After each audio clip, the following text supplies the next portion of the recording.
کہ نہیں یہ تشہد میں شہادت ثالثہ والا بڑا مسئلہ ہے. یہ بات آپ فرمائیے کہ رسول اکرم کے دور مبارک سے لے کر آج تک جو نماز شیعہ میں پڑھی گئی ہے وہ من گھڑت ہے یا ائمہ والی نماز؟ جی مثلا آپ ہاتھ کھول کر نماز پڑھتے ہیں جبکہ اکثریت ہاتھ باندھ کر پڑھنے والوں کی ہے. آپ نے ہاتھ کیوں کھولے؟ آپ کو کیسے پتا چلا کہ ائمہ ہاتھ کھولتے تھے؟ آپ نے خود کسی امام کو دیکھا؟ جی یہ کیسے آپ کو پتا چلا؟ اسی تسلسل سے نا علماء کے ذریعہ اور نسلاً بعد نسلاً جو نماز ائمہ ہدی علیہ الصلوۃ والسلام سے منتقل ہو کر ہم تک پہنچی، ہم یہ سمجھتے ہیں کہ یہی شیعہ کی نماز ہے. ٹھیک ہے، اس شیعہ والی نماز میں 1400 سال میں یہ شیعہ علی ولی اللہ کے قائل تھے یا نہیں؟ کیا شیعہ وہ ہوتا ہے جو علی ولی اللہ کا قائل نہ ہو؟ جی جتنے بھی ہاتھ کھول کر نماز پڑھتے رہے اثنا عشریوں میں سے وہ علی ولی اللہ کے قائل رہے یا نہیں؟ علی ولی اللہ دل میں ایمان اس پہ رکھتے رہے یا نہیں؟ آذان میں کہتے رہے یا نہیں؟ اقامت میں کہتے رہے یا نہیں؟ تشہد میں کیوں نہیں کہا؟ کیا تشہد میں ان 1400 سالوں میں کہا گیا؟ ہم نے نکالا ہے تو ہمارا جرم ہے. ہم نے اگر اشہد ان علی ولی اللہ کے لفظیں تشہد سے آ رہی تھی ہم نے نکالی ہیں، پھر تو آپ ہمیں مجرم بنائیں. میرا سوال یہ ہے کہ گزشتہ 1400 سال کے شیعوں کے ہاں تشہد میں اشہد ان علی ولی اللہ کیوں نہیں تھا؟ کیا وہ شیعہ نہ تھے؟ کیا وہ علی ولی اللہ پر ایمان نہیں رکھتے تھے؟ جی رکھتے تھے، شیعہ تھے، نماز پڑھتے تھے. جو نماز نہیں پڑھتے تھے ان کی بات کو چھوڑو. جو نماز پڑھتے تھے، جو نماز وہ ان 1400 سالوں میں پڑھتے چلے آئے ہیں، علی ولی کی ولایت پر ایمان رکھنے، علی ولی کی آذان میں شہادت دینے اور اقامت میں شہادت دینے کے باوجود نماز کی تشہد میں وہ کیوں نہیں پڑھتے تھے؟ اس کا مطلب یہ ہوا کہ اہل بیت رسول کی نماز جو ان کی طرف منتقل ہوئی نسلاً بعد نسلاً، اس کے تشہد میں شہادت ولایت نہیں تھی. اگر ہوتی وہ پڑھتے آتے آج ہم اس کو نکالتے تو ہمیں مجرم کہتے. اب شیعہ کی نماز تو وہی ہے 1400 سال میں جس میں شہادت ولایت در تشہد نہیں ہے. آج اگر تم داخل کرنا چاہتے ہو تو تم ثبوت مہیا کرو نا. تمہیں کس نے اجازت دی ہے کہ تم نماز میں 1400 سال والی نماز کو چھوڑ کر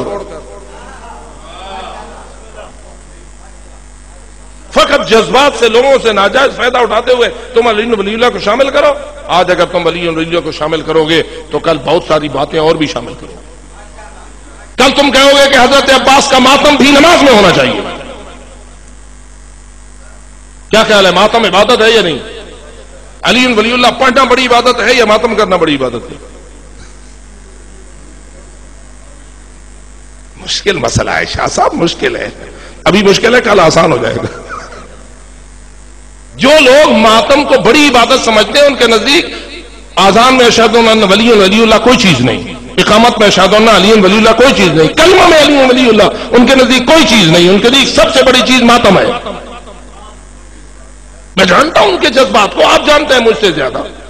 اور وہ جتنے ماتم کے عاشق ہیں کل کہیں گے جب تک 2-4 ہاتھ سینے پر نماز کے اندر نہیں ماریں گے ہماری نماز نہیں ہوتی.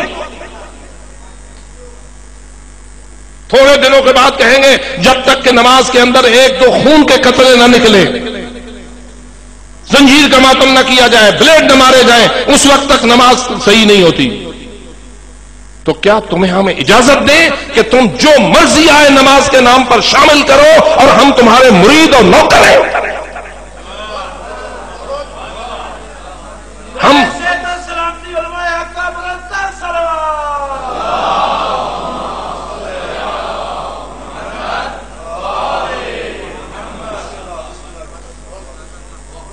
ہم کسی کے لیے نماز نہیں پڑھتے، ہم اللہ کے لیے نماز پڑھتے ہیں.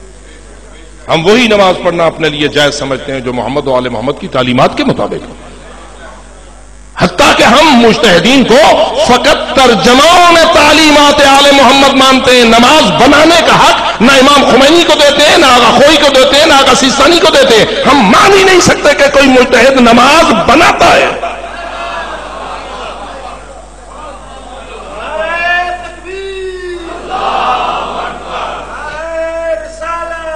یا رسول اللہ،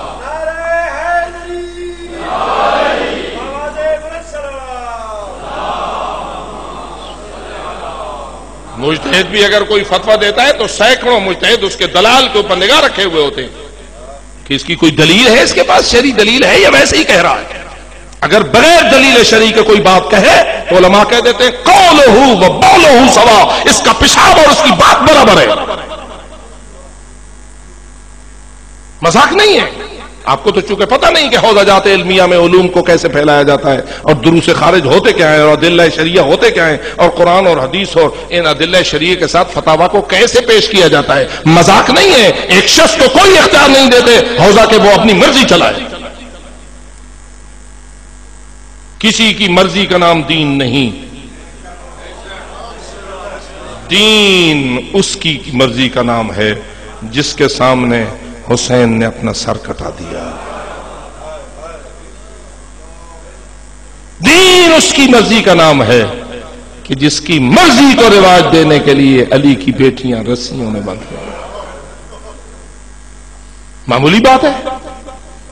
کیا کہہ رہا ہے حسین؟ رضم بقضائک و تسلیم لامرک، تیری رضا پہ راضی ہوں، تیری قضا پہ سر تسلیم خم ہے، تیرے امر کے سامنے جھک گیا ہے حسین، یہ دیکھتے ہوئے بھی کہ ابھی میرا سر کٹ جائے گا اور میری بہنوں کی چادریں اجڑ جائے گی۔ کیسے؟ اس